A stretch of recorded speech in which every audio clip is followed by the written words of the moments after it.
Assalamualaikum warahmatullahi wabarakatuh. Pencinta dakwah yang baik. Konten kami adakan beberapa perubahan untuk perbaikan. Semoga semakin bermanfaat. Terima kasih. Assalamualaikum warahmatullahi wabarakatuh. Isu nikah beda agama sesungguhnya bukan hal baru, namun juga menjadi problem sosial yang pernah terjadi di era dakwah Nabi SAW, khususnya saat menjalani era dakwah di kehidupan sosial pada fase Madinah Al-Munawwarah. Dan sejatinya Islam yang memang semangatnya menghadirkan pedoman yang sempurna bagi umat manusia seutuhnya dalam menjalani kehidupan yang bermaslahat, elegan, tampil terhormat dalam seluruh lini kehidupan, tentu menghadirkan solusi yang dengan solusi itu memberikan pencerahan, bukan hanya aturan-aturan teknis formal fikih semata, tapi juga menjelaskan hikmah-hikmah yang dapat menghadirkan kenyamanan dalam berumah tangga. Bagaimana tujuan berumah tangga itu tercapai, dari mulai ketenangan, kedamaian yang disebut dengan sakinah itu, rasa cinta, perhatian yang dalam yang disebut dengan rahmat itu, dan juga rasa kasih yang dihasilkan dari pemberian-pemberian materi, pergaulan fisikal yang disebut dengan mawaddah itu. Sakinah, mawaddah, dan rahmah. Itu yang seringkali kita namakan dengan samarah. Karena itu, terkait dengan isu nikah beda agama, Al-Quran memberikan tuntunan secara detail yang dijelaskan oleh Nabi SAW secara paripurna dan menjadi pedoman bagi setiap muslim, baik di masa era kenabian dengan masyarakat Islam yang ada pada saat itu, ataupun juga generasi yang berganti di setiap zaman pun kini, ataupun juga yang akan datang. Beda agama artinya beda keyakinan. Saya, Anda, kita, muslim misalnya, tentu memeluk Islam. Maka bagi kita yang Islam, bagi kita muslim, jika dikatakan berbeda agamanya, artinya berbeda keyakinan. Non-muslim, ada Islam, agama dalam bahasa Arab, bahkan diksi Al-Quran disebut dengan ad-din. Yang kita yakini, inna dina indallahil Islam. Agama yang diridhai, din yang dibenarkan oleh Allah menurut kita adalah Islam. Itu yang kita yakini tanpa ragu. Yakin tanpa ragu disebut dengan iman. Kata kerjanya amana, jamaknya amanu, orangnya disebut mukmin, insan beriman. Agama yang dipeluknya Islam. Berbeda dengan Islam artinya tidak sama dengan Islam. Beda agamanya, beda keyakinannya. Maka selain Islam kita katakan non-muslim, non-mukmin. Dalam diksi Al-Quran, orang-orang yang belum Islam, belum beriman, maka dihadirkan lawan kata dari iman, yaitu kufur. Jika kata kerja iman amanah, maka kata kerja kufur itu kafara. Jika orang yang beriman itu mukmin, maka orang yang belum yakin, yang menutup diri sehingga keyakinan belum sampai kepada hatinya, bahasa lembutnya itu bernama kafir.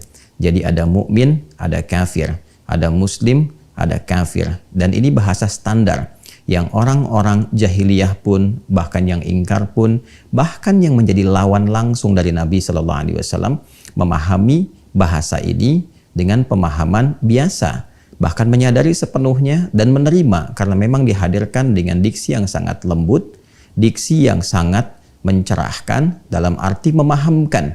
Jika memang ada yang beriman, mereka menerima risalah Islam, yang belum menerima, menutup diri, memang bahasa Arabnya disebut dengan kafir. Jadi ada mukmin, ada kafir. Nah, yang kafir ini, yang belum beriman ini, yang belum berislam, oleh Al-Quran itu dibagi dua bagian. Ada yang termasuk dari bagian ahli kitab. Ada pula yang bukan termasuk dari bagian ahli kitab. Musyrik secara umum. Jadi kafir itu ada golongan ahli kitab, ada golongan musyrik.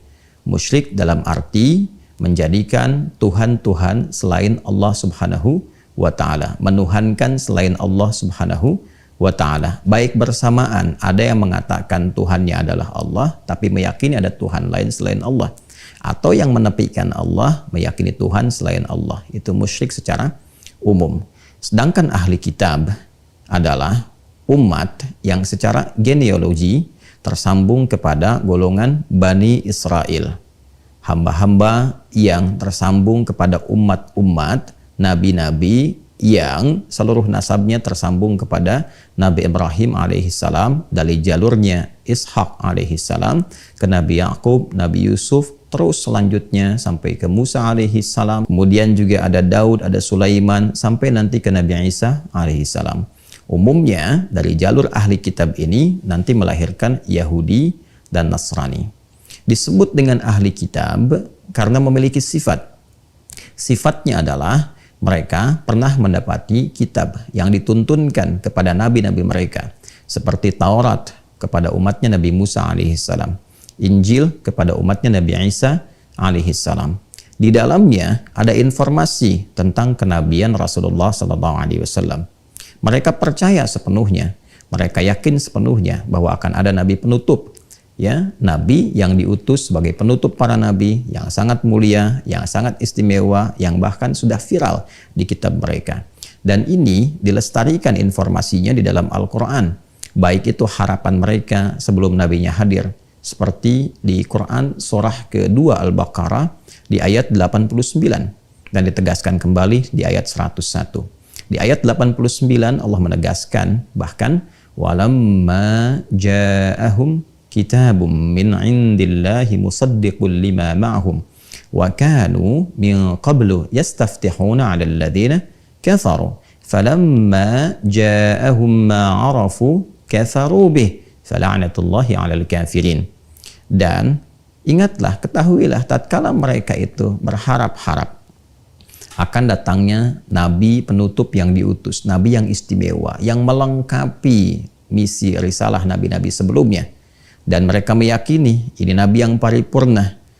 Maka tatkala dihadirkan informasinya di kitab mereka dan hadir nabinya, ternyata mereka tidak menerima itu semua, karena apa yang mereka harapkan bahwa keturunan dari nabi itu genealoginya tersambung kepada keturunan kakek moyang mereka dari jalurnya Ishak alaihissalam, yang seperti tadi telah diuraikan, ternyata Allah memilih dari jalurnya Nabi Ismail alaihissalam.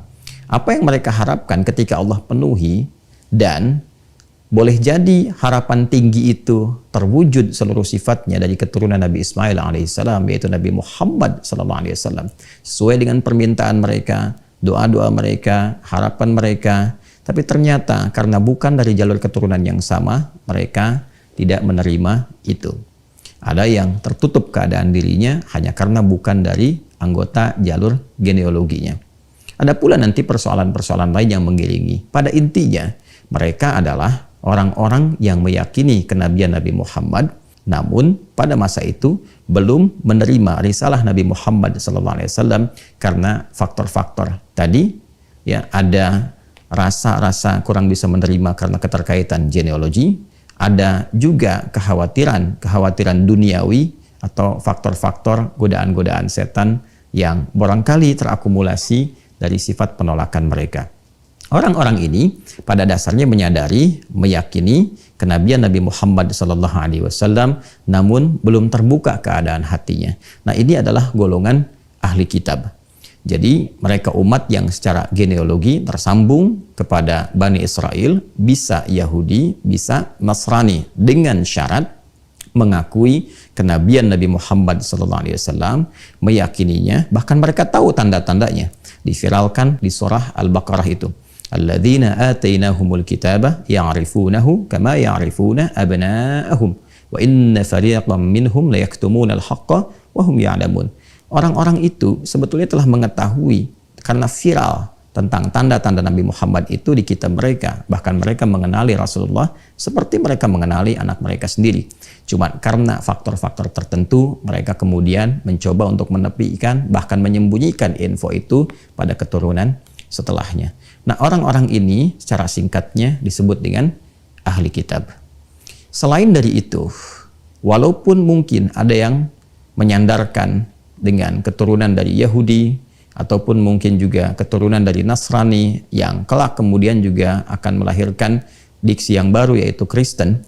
Nah, bila ini tidak terpenuhi dalam arti tidak meyakini kenabian Nabi Muhammad SAW.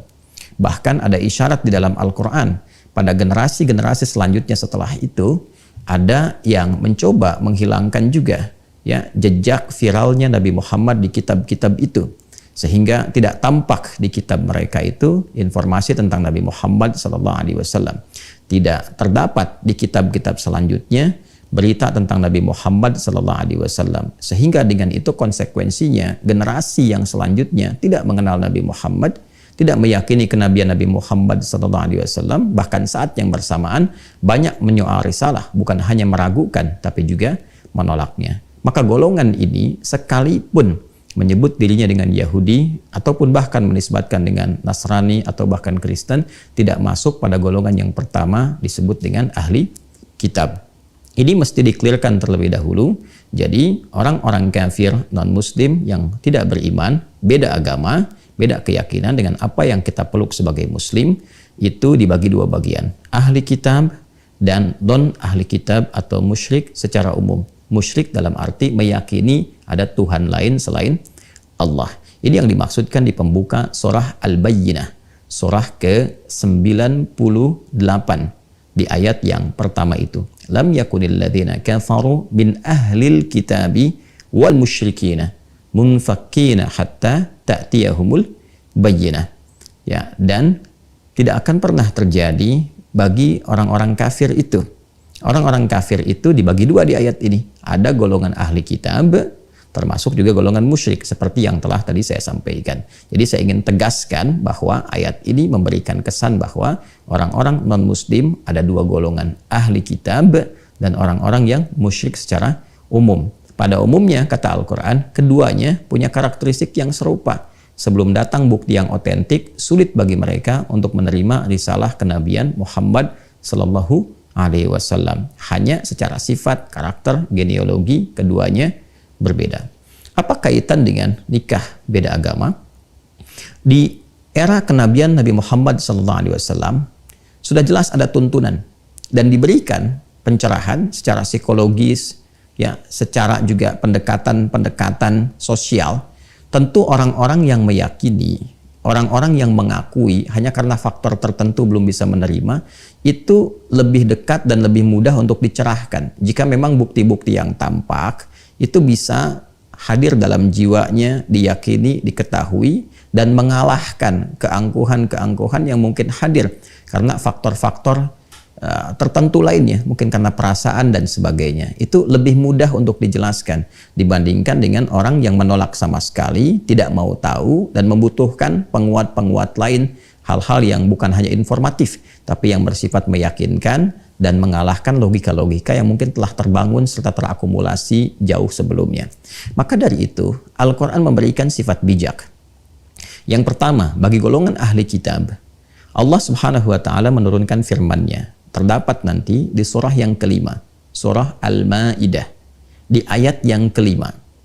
Surah yang kelima, di ayat yang kelima. Di antara rangkaian ayat ini, Allah memberikan satu ketentuan khusus bagi kalangan ahli kitab. Wal muhsanatu minal ladzina utul kitaba min qablikum. Dan khusus bagi golongan perempuan ahli kitab. Wal muhsanatu minal ladzina utul kitaba min qablikum. Khusus untuk perempuan yang ahli kitab dari genealogi yang tersambung sebelum kalian itu. Jadi di sini dari golongan non-muslim yang kafir, dari ahli kitab, tapi yang perempuannya. Bagi laki-laki muslim yang ingin memang merajut tali pernikahan kekeluargaan dengan tujuan menjaga diri, menghindarkan dari perbuatan zina, hal yang tidak baik. Bukan untuk menyalurkan orientasi seksual tanpa aturan atau memelihara perempuan dengan perlakuan yang tidak layak, tidak benar. Kata Al-Quran, khusus bagi pria-pria muslim yang memang serius berumah tangga untuk mewujudkan hikmah-hikmah kehidupan berumah tangga, sakinah, mawaddah, rahmah, memberikan bimbingan yang benar, boleh pria muslim itu menikahi perempuan dari kalangan ahli kitab. Ingat ya, Ingat baik-baik bahwa redaksinya pria muslim dengan perempuan ahli kitab. Tidak sebaliknya. Jadi yang dibenarkan adalah jika ada prianya, laki-lakinya muslim, perempuannya ahli kitab. Jadi bukan perempuannya muslimah, laki-lakinya ahli kitab, bukan.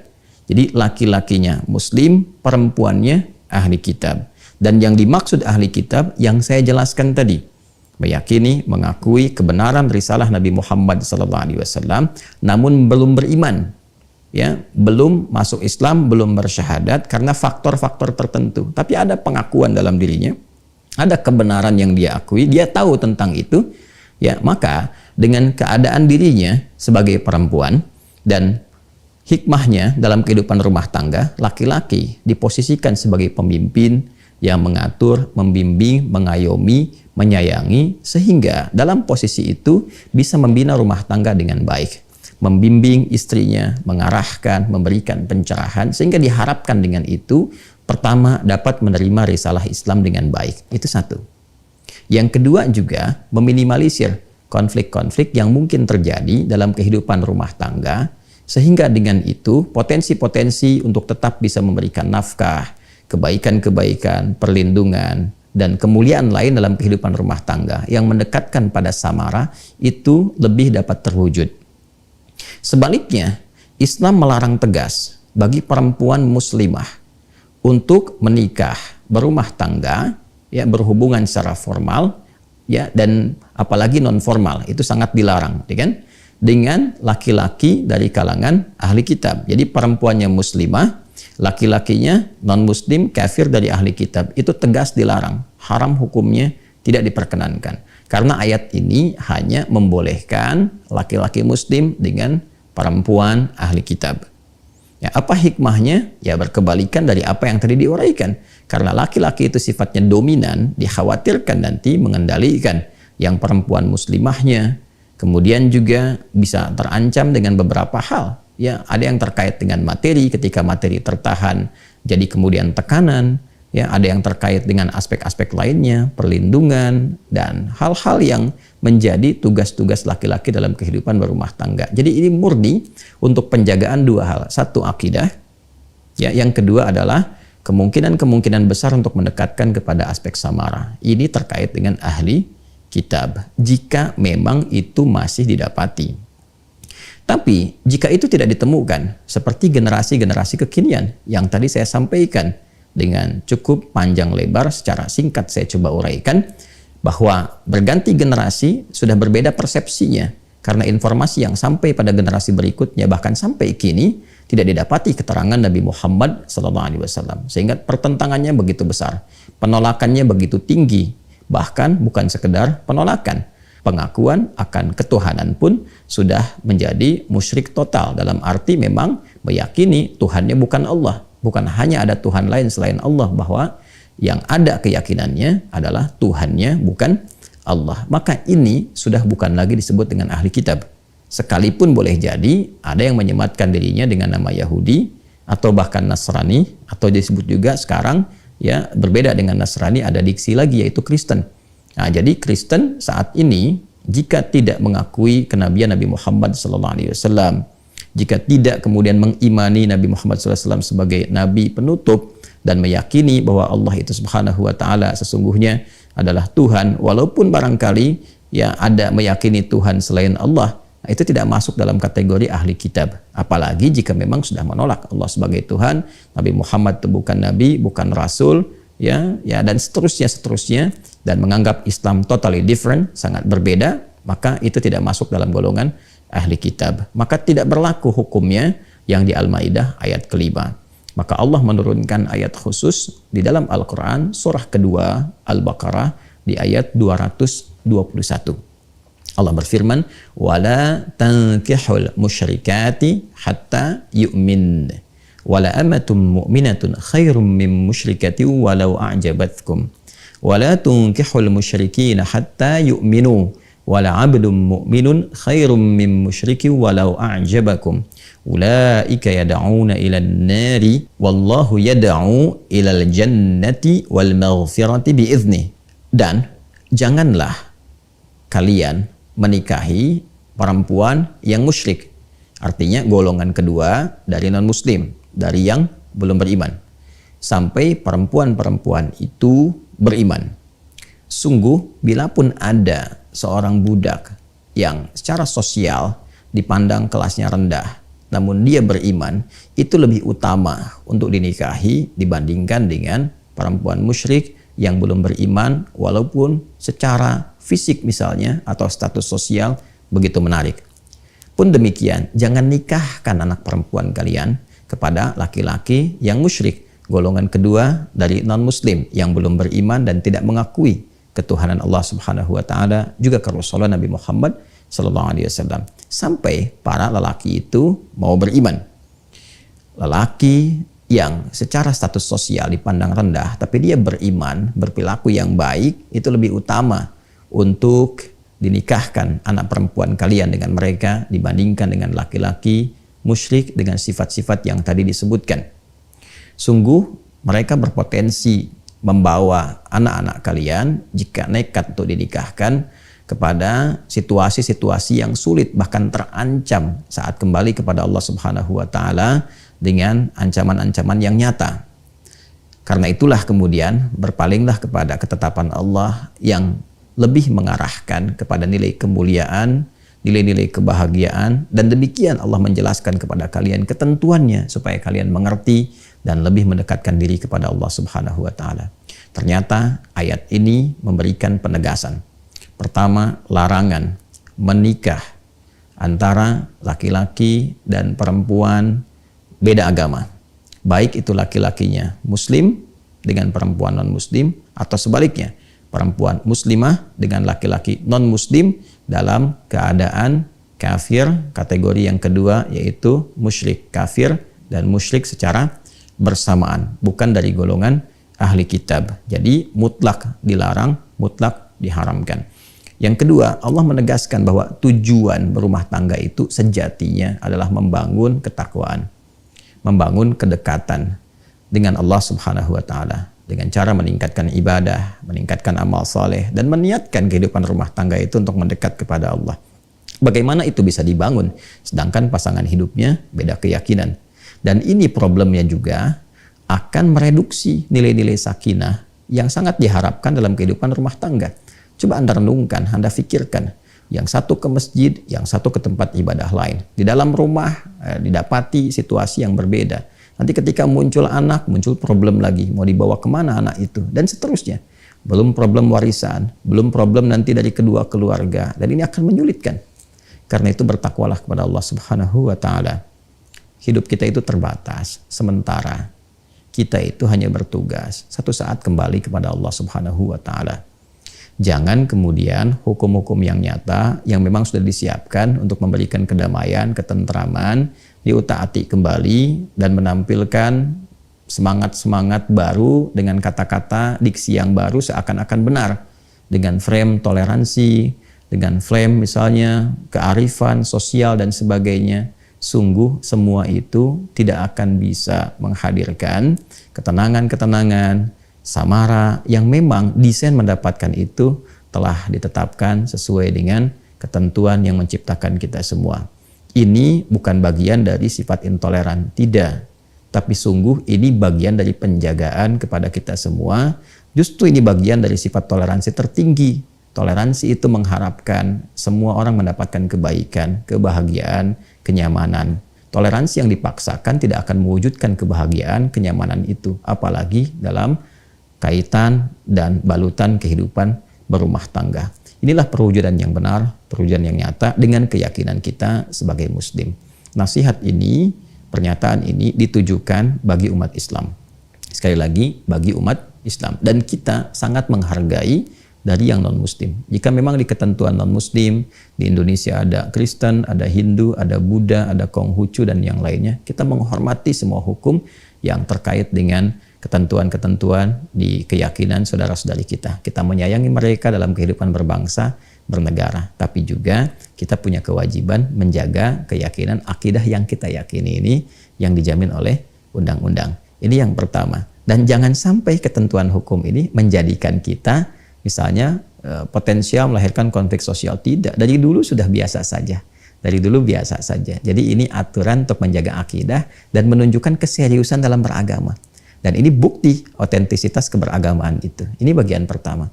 Yang kedua, saya pun ingin mengajak kepada rekan-rekan di ulama, di para ustadz, kiai, habib, ya, agar bersikap lebih objektif, satu, lembut, tapi dalam saat yang bersamaan juga tegas menyampaikan nilai-nilai agama yang terkait dengan aspek akidah. Ya, karena akidah sangat menentukan, iman kunci utama untuk mendapatkan rahmat Allah, baik dunia apalagi akhirat. Karena itu tolong jangan bermain-main dengan hukum, ya, kembali kepada ketentuan yang benar, dan kita berharap juga kita bisa menyempurnakan kajian-kajian, khususnya tafsir-tafsir yang pakemnya memang di Islam sudah jelas dan sudah terjaga.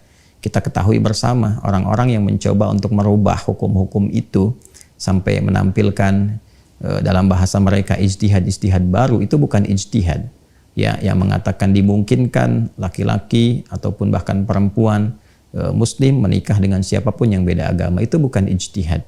Ya, itu kalaupun kita mau jujur, nasab pengetahuannya, informasinya semua tersambung pada pemahaman orientalis.